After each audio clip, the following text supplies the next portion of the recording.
Oh, man. It's like trying to move Great Pyrenees. Whew, one down.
There it is.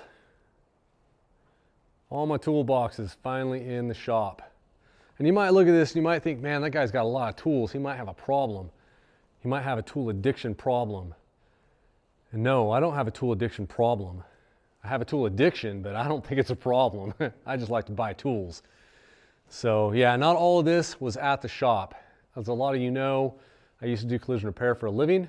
I had the big, tall black toolbox over there at the shop. That black toolbox was at my house. The red toolbox was the roll around I used at the shop, and the cabinet was also at the shop. And yes, that is a lot of nameplates. All those nameplates are different. They're not off every car I got a chance to work on, just the cars that I had to replace the nameplates on. So I took some glue or some double-sided tape and taped them to the toolbox, as long as they were different. Every logo on there, every nameplate is different. So whole collection of tools. There is one more small red toolbox that's still in the container. It's got nothing but large nuts and bolts in it and light bulbs. It's not very big, but it's super heavy, and I haven't had a chance to bring it over here. The container's almost empty, and that's a bonus because then I can move it, I can get rid of it, and make room in here for a concrete truck to back in and pour a little bit of concrete.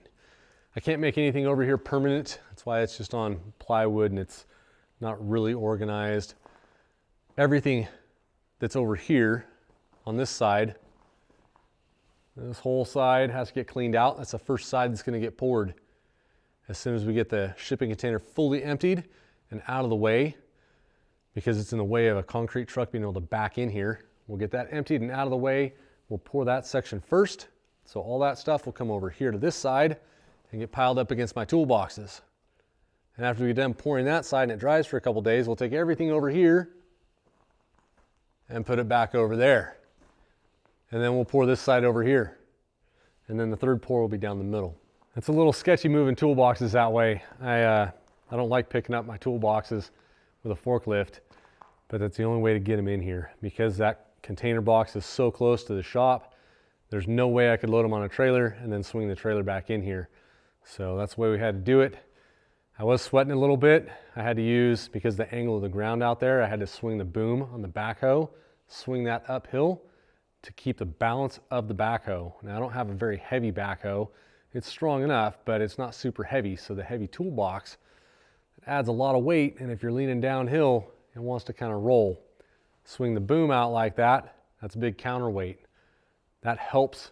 Not that I was worried about rolling over with the toolbox or with the backhoe, but if the toolbox got enough of an angle and it started to slide and slip, it might just flip right over. So the more level I kept it by keeping the boom and the backhoe over, having that counterweight, kept the toolbox more level on the forks. Everything worked out pretty good. Just have to kind of keep that in mind when you're coming in the shop, not to hit the boom and the backhoe on the side of the wall over there. Lots of things going on here, guys. Lots of work getting done.